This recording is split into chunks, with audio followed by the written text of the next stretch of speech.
This conference will now be recorded. Folks, I want to thank you for participating in what I believe to be almost our 45th Nacogdoches Chamber Stakeholder Conference call, sponsored by our friends from Austin Bank. My name is Wayne Mitchell. For those who don't know who I am, I'm the president and CEO of the Nacogdoches County Chamber of Commerce. I want you to know that we're recording this call. It will be posted on the Chamber YouTube site, located on the Chamber web page later today. Also, members of the media have been invited to participate on this call as well. I do see a new friend on the call this morning, David Littman from CBS 19. David, welcome. It's great to have you as a part of the call this morning, and want to thank you for the great work you did last week on the on rolling out the governor's announcement as it relates to the relaxation of some of the COVID requirements. So great job on that. I'd respectfully ask all of you to put your phones and your computers on mute until we're ready for questions. I will remind you that the Chamber has a wealth of information located on the Chamber's website at www.nacogdoches.org. Please take time to visit the page for more information. We'll begin this morning with our featured presenter this morning. Lonnie, are you all set to go, sir? You're going to have to unmute your mic, Lonnie, on that. Kelly got that email. I'm ready to go. Okay. And Kelly, how are you doing? Great. Super. I'm pleased to welcome Lonnie Hunt, the Executive Director of the Deep East Texas Council of Governments, better known as DETCOG.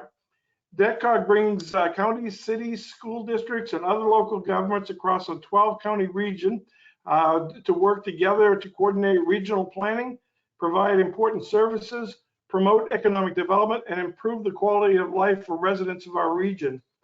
Lonnie's career has taken him all over Texas, but his home has always been Deep East Texas. Born and raised in Polk County, he's been a resident of Houston County for 45 years and previously served as the Houston County judge. He also has strong ties to Nacogdoches County, where his father grew up in Appleby. In a previous position with the Texas Association of Counties, Lonnie visited all 254 counties in Texas, and that is no easy accomplishment. DETCOG's Regional Broadband Initiative began in 2018 with a regional feasibility study and a market analysis. The network design for the phase 1 of a regional broadband network is now complete, and DETCOG is waiting decisions on 2 major grant applications to fund construction. Would you folks please welcome with me Mr. Lonnie Hunt. Good morning, Lonnie. Thank you so much. I really appreciate the opportunity to be here. Bob Bishaw has already cautioned me that I always talk too long, so I've actually set a timer on my phone here that will hopefully keep me on track. I feel like I've got about an hour and a half worth of information to give you in 15 minutes, so the slides, the visuals will help, but I'll cut right to the chase. We started our broadband initiative at DETCOG about 3 years ago.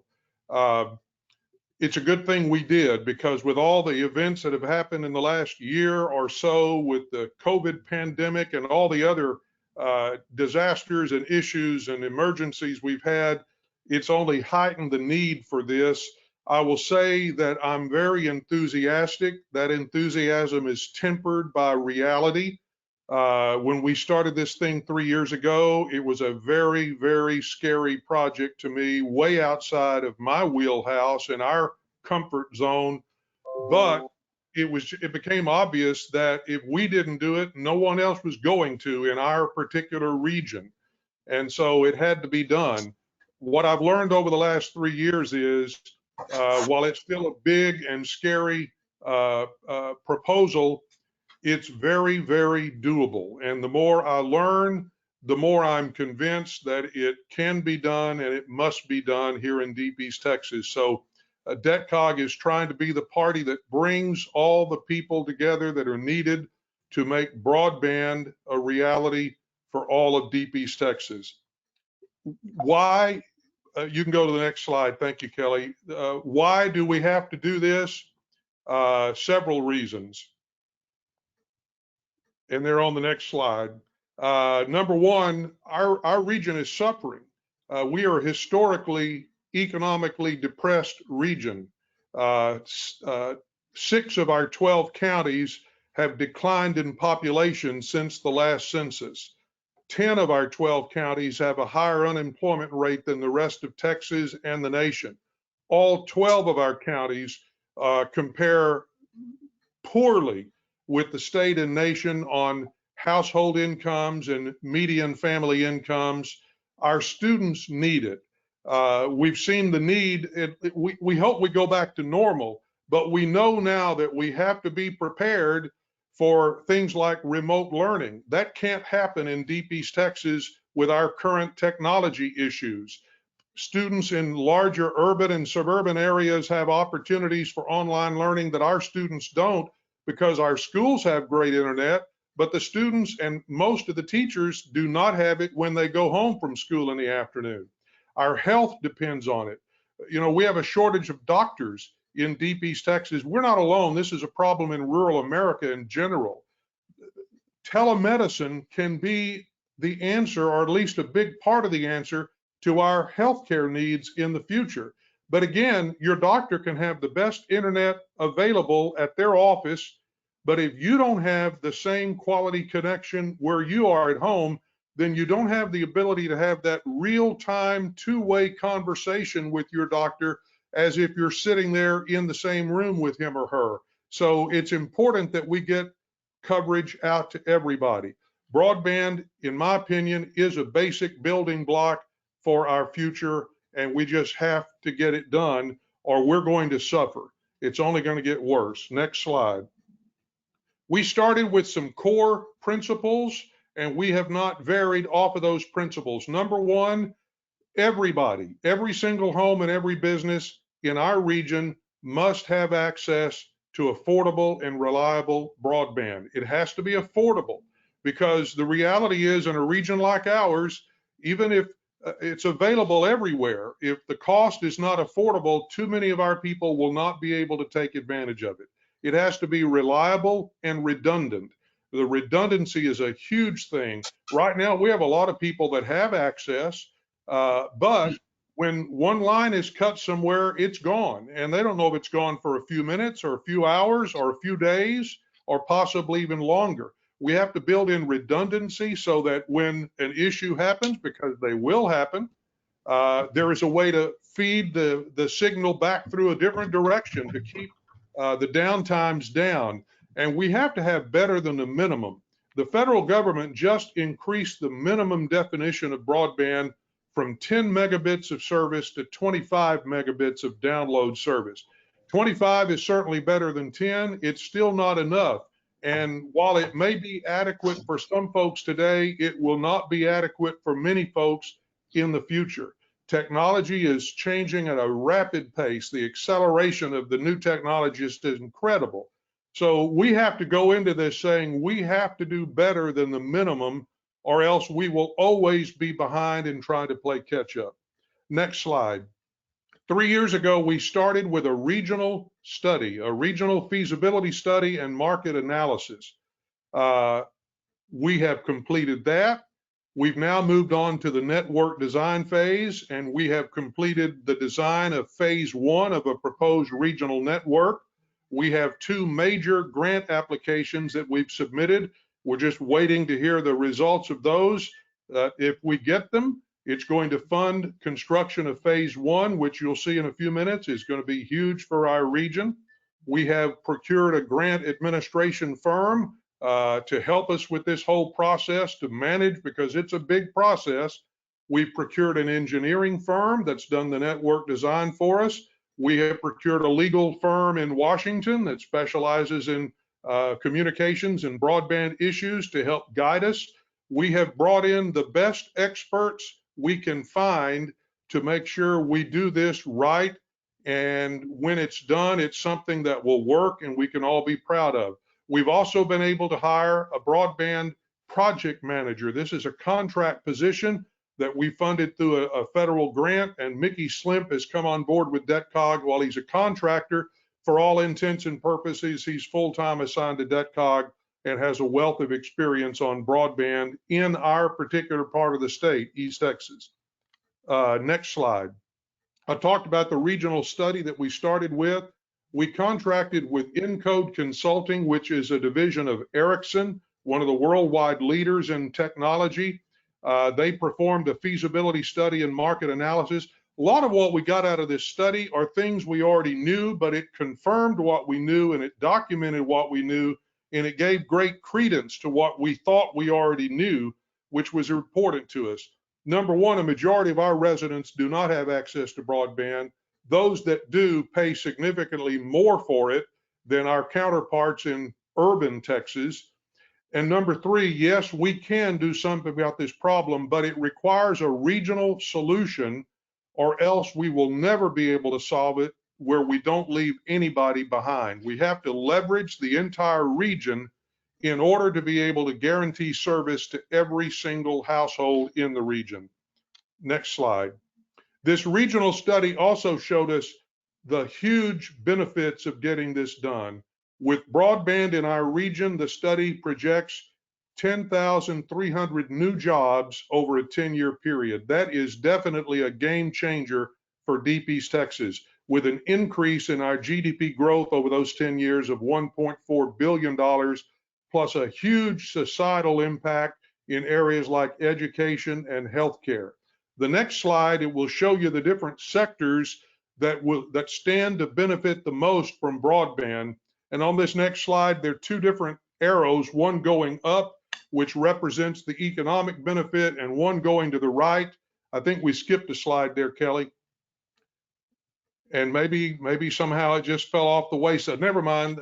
Let's go on through these just because I got to stay on track. These are just statistical information to show the improvement in household income growth and job creation. And let's go on to about 2 slides down the road, and you'll see the different sectors that will benefit the most from broadband in Deep East Texas, with the arrow going up. Be the next slide there, showing the economic benefit. You see, back one, transportation and warehousing would be the #1 sector to benefit.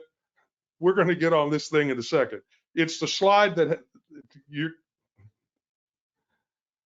I apologize that there we go, that I was having technical difficulties and couldn't control this myself. But transportation and warehousing would be the sector that would benefit the most economically. Retail would be a pretty close second. Information technology can be big in our region.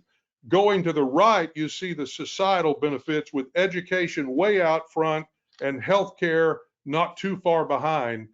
Keep in mind, this was all done before anybody knew what COVID-19 was. COVID has only heightened the importance and the urgency of this, but this is real benefit for our region, even if we weren't dealing with this worldwide pandemic. Now let's go to the next slide. Armed with our regional study, we started looking for where we can get money to build something. We discovered quickly that we still had a lot more work to do. Specifically, we had to have a network design completed before we could make a serious application for funding to any of the programs that were available. That network design is a desktop engineering of our network. It has to be done and certified and stamped by a professional engineer. So it's a serious study. It's not boots on the ground out here measuring distances and poles and surveys and what have you, but it's a very serious computer-based study that gives us a solid plan, a solid cost proposal, and gives us the ability then to go and ask for the money to fund it. Next slide. We hired Magellan Advisors to do our network design.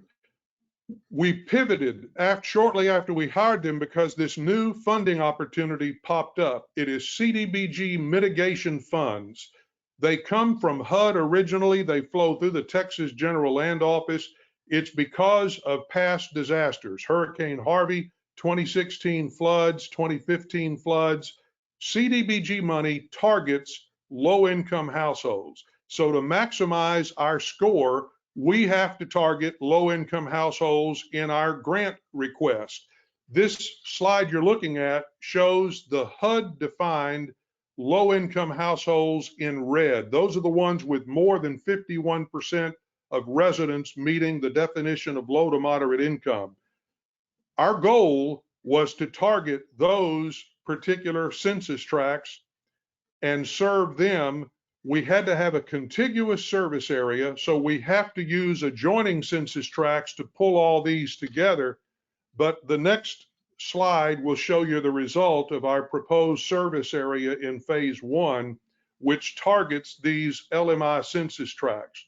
We've got the 2 grant applications pending, and if they come through, we will build out phase 1 of our network, which will serve all of the shaded areas on this map. Now you can see Nacogdoches County doesn't have as much coverage as some of the others.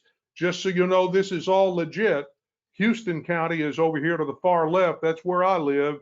It's got even less coverage. This was all driven by the need to serve those HUD-defined low to moderate income households, because that's how we qualify for this grant.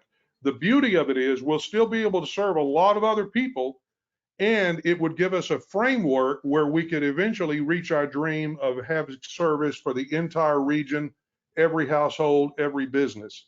Next slide will give us some more particulars about what we're talking about in phase 1. This would reach 222,000 residents of our region, which is 58% of our population. It would provide free access to those low moderate income households that meet the HUD definition. That's 46,000 households representing more than 115,000 persons in our region that would be provided not only access, but free access, at least for some period of time.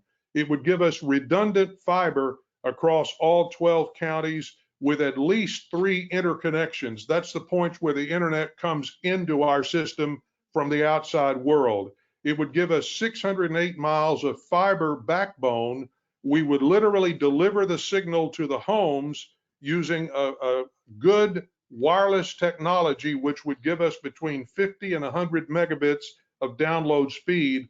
And as new technology comes in the future, we'll be able to build on top of that. It gives us a great framework for expansion. All of this cost about $109 million. We have right at $100 million grant proposal in, and then we have a separate one that is right at $9 million through the General Land Office, and we are just waiting to hear about the results of those. Next slide will give us a few more particulars about Nacogdoches County, I believe. In phase 1, this is how it would impact Nacogdoches County.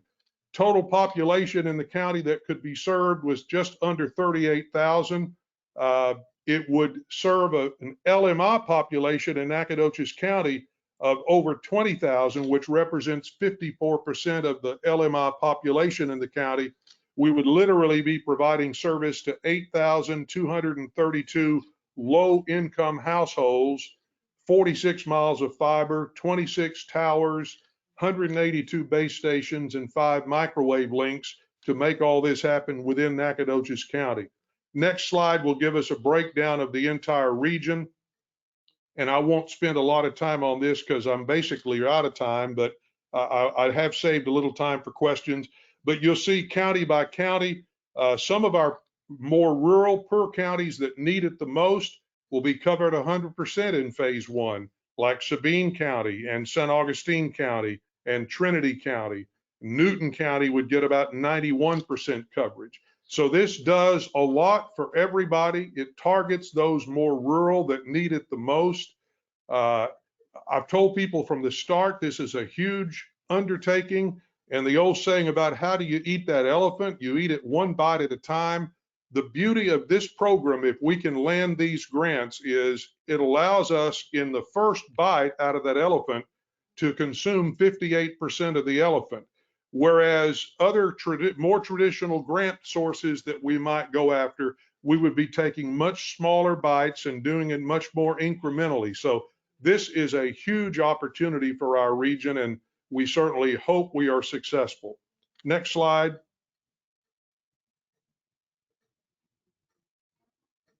We'll go on past. This is just statistics about the grants that we're applying for. There's been $6 billion requested, and there's about $1 billion available. So it's very oversubscribed.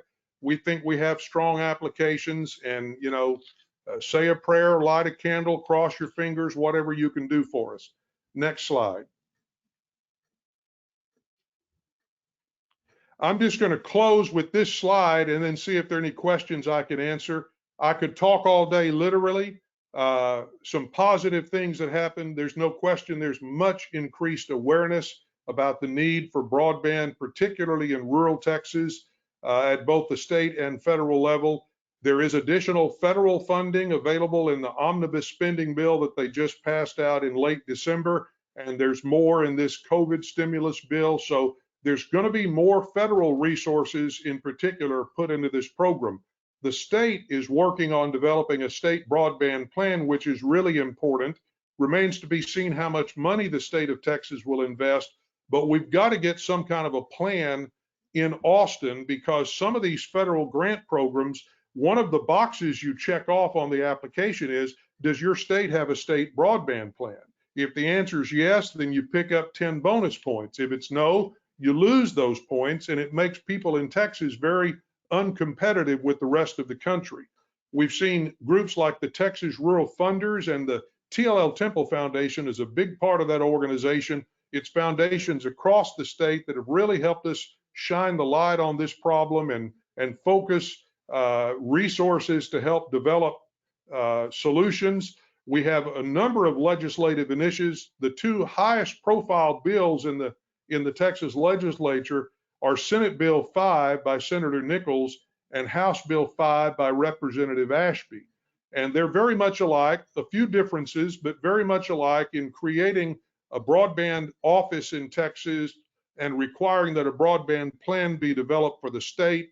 We're interested in just making sure that they don't hold us back, because we are way ahead of the rest of the state right now as far as the planning that we've already done.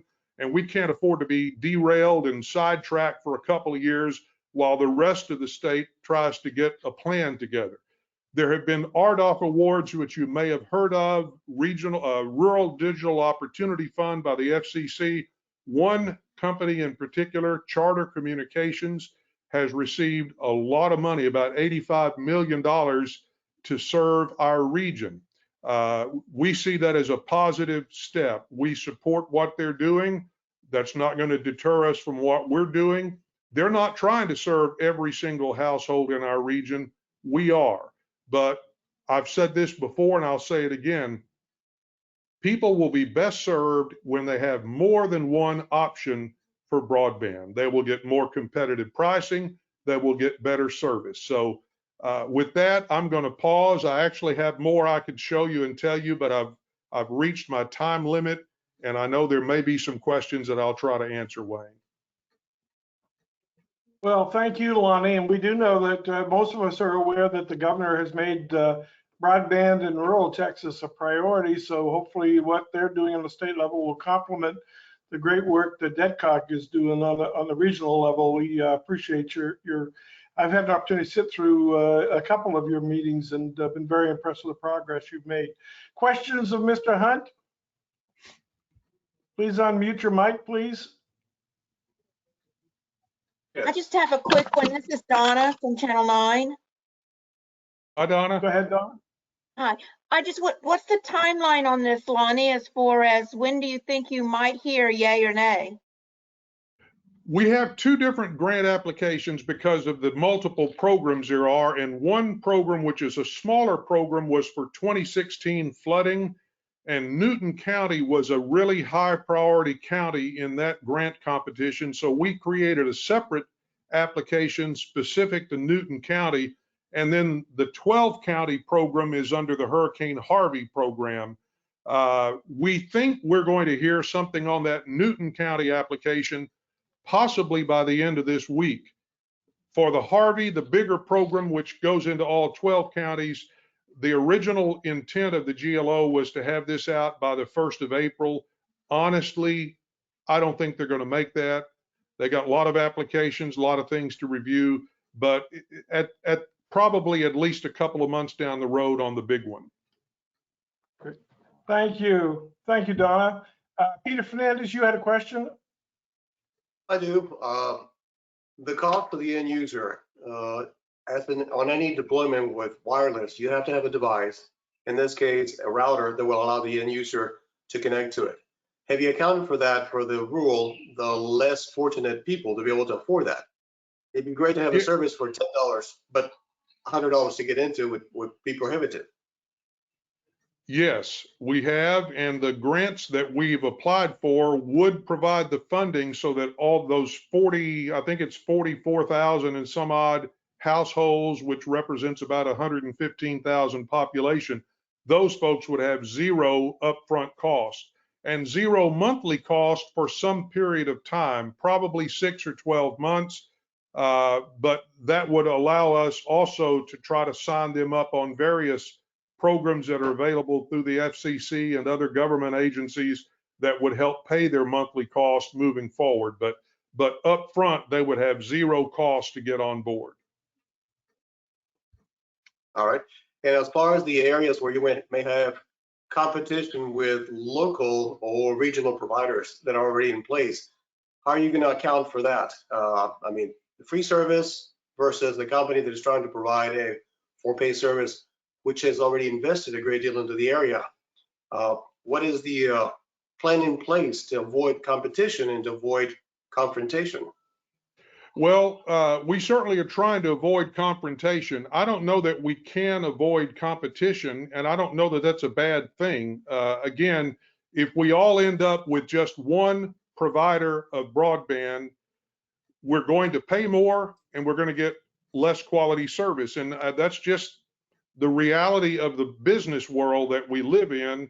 It's not knock against anybody. People, I think, are pretty much doing the best they can do, but especially those that are in the private business world, they can only do so much because they have to make a return on investment.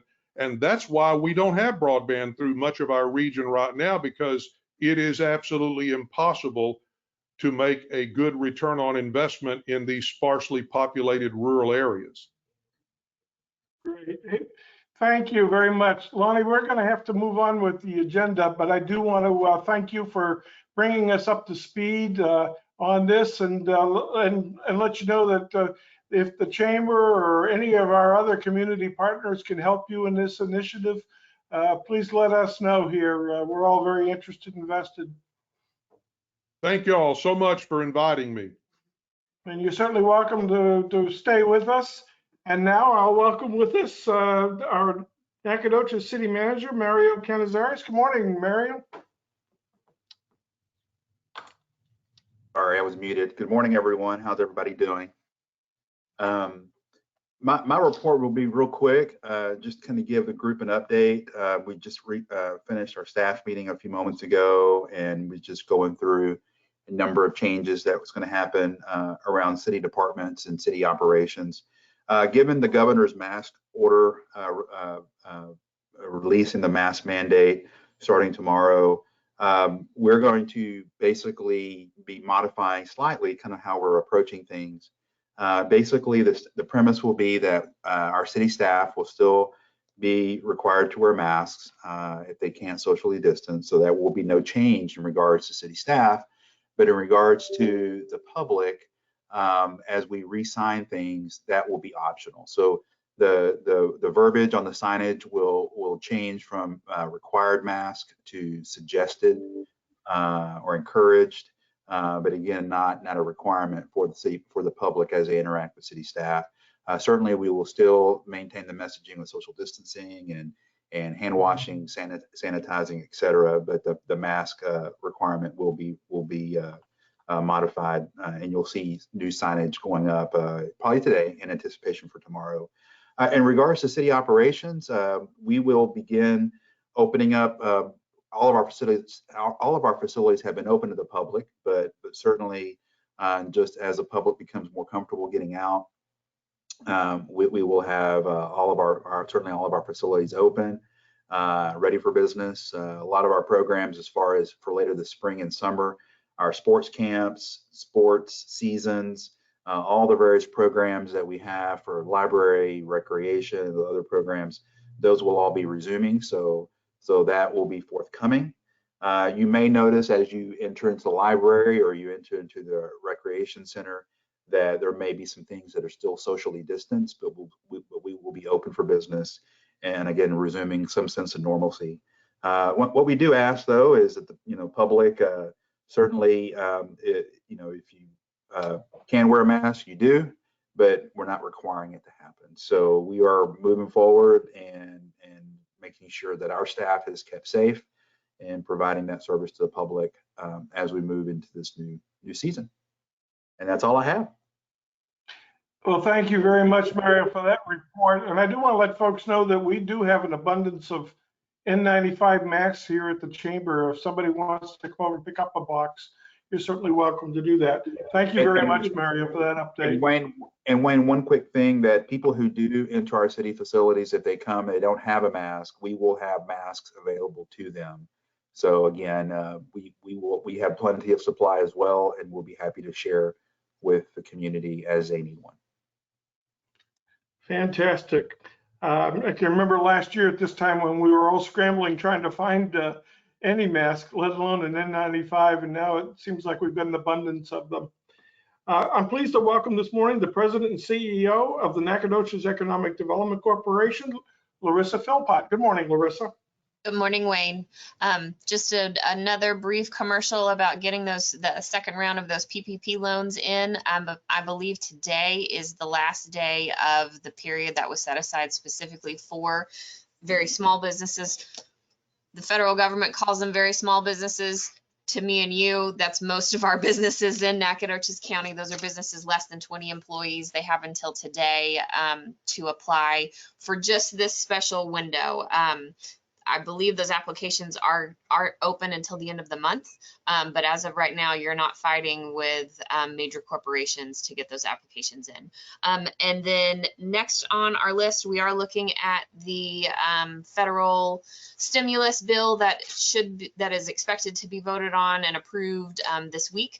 There are some state and local stimulus amounts that should be coming out soon. So just keep an eye on that, and hopefully I'll have more information and more news on that next week. Thank you, Wayne. Thank you very much, Larissa. And you can find some information about the PPP applications on the chamber website, I believe, at this point. I'm pleased to welcome with us this morning Betty Rousseau, the regional representative for Governor Greg Abbott. Good morning, Betty. Good morning. I hope everyone's doing well. Segue to Lonnie's presentation. The Governor's Broadband Development Company will start meeting monthly on a regular basis. That starts this month, and I'll know more details soon on that.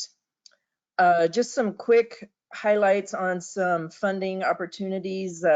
There's an emergency community water assistant grant available in Texas.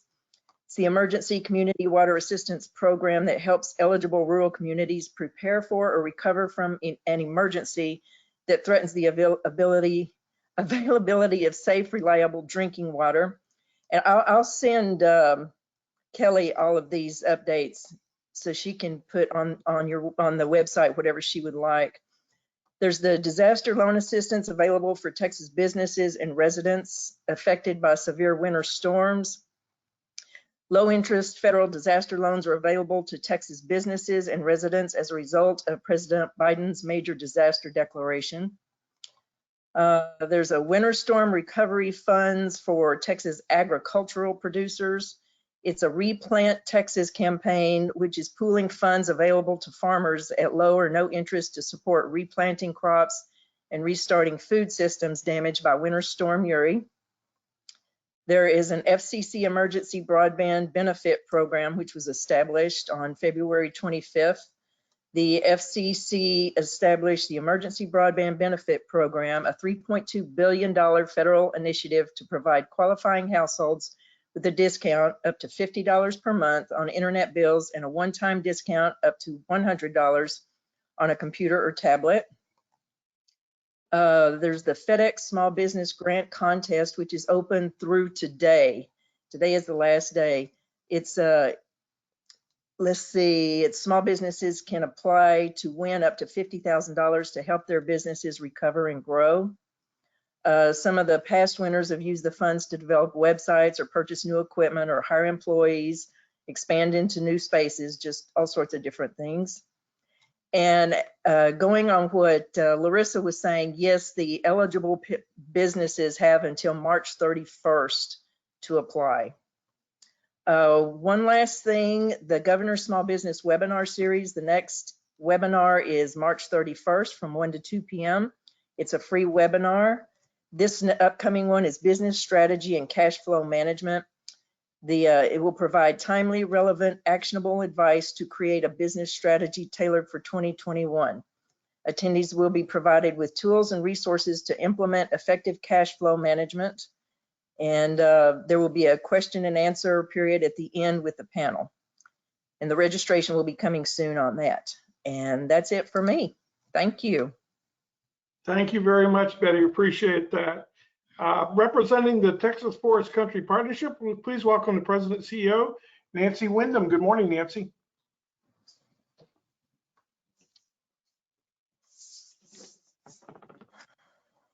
Did I lose Nancy? Apparently. We'll move on. Representing the hospitality industry, please welcome the Director of the Nacogdoches Convention and Visitors Bureau, Sherry Cheney Morgan. Good morning, Sherry. Good morning, Wayne. Good morning, friends. The Visit NAC team is hurriedly preparing to launch our response to this year's Azalea Fail instead of Azalea Trail in light of the unprecedented back-to-back winter storms that we all went through. By the end of this week, we should be rolling out some community-driven events and activities that will allow our visitors to come and enjoy the beauty that it is a Nacogdoches springtime, despite a lighter than normal show of azaleas. I think we all know that Nacogdoches is the garden capital of Texas, but did you know that we're also a recognized Texas scenic city? We live in arguably the prettiest part of the state. Canopies of towering evergreen pines serve as a stately backdrop to emerging spring greens and blooms of all colors. Blessed just doesn't seem to even begin to cover it. I challenge everyone on this call to go back to your businesses and neighborhoods with the message that company is coming, because azaleas or not, we are entering in our busiest tourism season right now. So we need to be looking at our storefronts, our streets, our roadways, and view them from the perspective of the fresh eyes of somebody that's brand new to Nacogdoches. Pick up trash, power wash your driveways, your parking lots, walls, buildings, freshen up paint, add some pops of color in flower pots and other containers. Get groups together to pick up trash along the roadways. Anything that you can do to help the aesthetic appeal of our beautiful city. And then lastly, the first NACSAC Friday was a huge success, but we still found ourselves receiving feedback that it didn't get the publicity that it should have. So I am imploring you to help us get the word out for this next one that's slated for March the 26th. We can provide you with a printable PDF flyer to post in your businesses and other community bulletin boards if necessary, and we are happy to do that. And as always, it's our pleasure and our honor and our privilege to serve Nacogdoches and to promote Nacogdoches as a premier visitors destination in East Texas. So thank you all so much and have a wonderful week. Thank you, Sherry. And it's so nice to see Nacogdoches greening up for a change. I'm pleased to welcome Jessica Sowell, the Communications Director for the City of Nacogdoches. Jessica?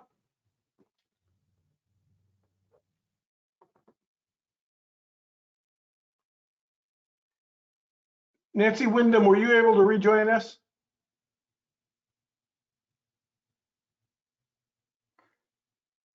Well, I'm pleased to welcome Gary Lee Ashcraft for the President and CEO of the Nacogdoches United Way, Area United Way. Good morning, Gary Lee. Good morning, Live United. You know I wouldn't miss an opportunity at the microphone, so here I am. Want to tell you we're going to send out yet another email today for our disaster recovery fund. This was something that Fire Chief Kipner asked us to do, and I think it's a good thing. I need you to know you can find where you can donate to that fund on Facebook, on our webpage, or mail us a check or call me and I'll pick it up. The fund is receiving, it is working. We're have an endless goal on the end of the fund. It's designed not to be anything but a fund for our agencies. You need to know that. We have 3 right now that are assessing the impact of the winter storm. They still are on their programs and what have you, their ability to deliver their services. So we just want this fund to be there for folks like Love Inc., Solid Foundation, Boys and Girls Club, just to be a sustainer of help for future disasters, which I think personally will be an earthquake. It's just got to be one. I'm looking forward to it. So I've been asked not to say that anymore. But anyway, that's that. I want to talk about Patty Goodrum. I've got a sign. She's selling as a fundraiser You Are Loved signs. Want my wife who's on the call to know I've got a sign on order and we'll put it in the front yard. She's shaking her head no. But support that. You can go to the Love Inc. website. It's 25 bucks. I mean, what's 25 bucks? And get you a yard sign and put it out there for somebody you love. And if I did that, it'd be a bunch of you all and you'll get a bunch of signs in your front yard. It's not happening. Don't worry. So that's the end of my report. The United Way is doing what the United Way does. We're planning for our annual campaign. It goes on as scheduled. We're excited about that. We're doing other programs as well, and hopefully we'll have soon announcement about our helping other folks and things like that. So there you go. I need to get off this call because I can't think of what I'm saying. See you later. Bye. Thank you, Gary Lee. We appreciate that. Anthony Morgan from the CVB reminds us that there's a printable Snack Shack flyer available in the chat section. So if you take a moment and visit that. I'm pleased to welcome the Director of Communications for the Nacogdoches Independent School District, Les Linebarger. Les, I'm glad you're able to join us. Thank you, Wayne. Good morning, everyone. NISD is on spring break right now, but when school resumes next week, the district's headquarters will be open at its new location at 4632 Northeast Stallings Drive. Right now, during our break, crews are moving equipment and office materials to the new district support center. The district purchased the former Burke facility following the successful 2018 bond election. And over the course of the past year, the facility has been renovated prior to this move-in. This will greatly improve our staff's ability to work through projects and do what the name of the building suggests, support the district, and what more importantly, support what goes on with the classroom. We're grateful for the voters of this school district that overwhelmingly supported the bond campaign in 2018. Without them, we would not have been able to do this. Now, for the time being, we're just moving in and we're getting our operations in gear there, but NISD plans on holding an open house in the coming months, possibly this summer, so we can give everyone a chance to come in and take a look at what this new facility looks like. And of course, it all depends on the status of the pandemic here in the Nacogdoches area as well. But we're cautiously optimistic that we can do that. Also, I just want to remind everyone that NISD will continue to require wearing of face coverings and using social distancing measures to combat the spread of COVID-19. Last week, Texas Education Agency issued some guidance for school districts that for the most part leaves in place all of these requirements we've lived with for the past several months.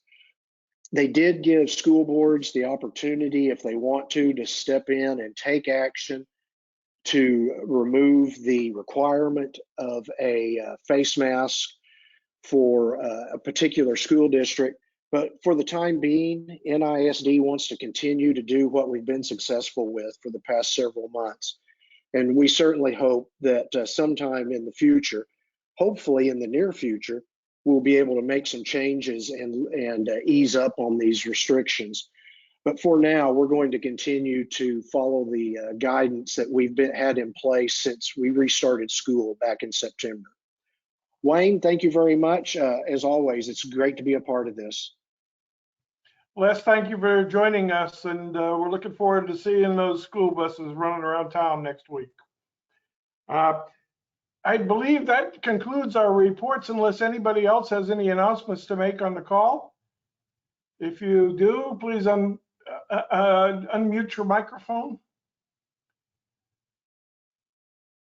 Not seeing anybody. Let me just make a few announcements. First of all, the annual meeting, my board of directors at the chamber has made the decision to move the annual meeting back to its original date in September. So there will be no annual meeting in March for the Chamber of Commerce, and award ceremony. You'll be hearing more about that.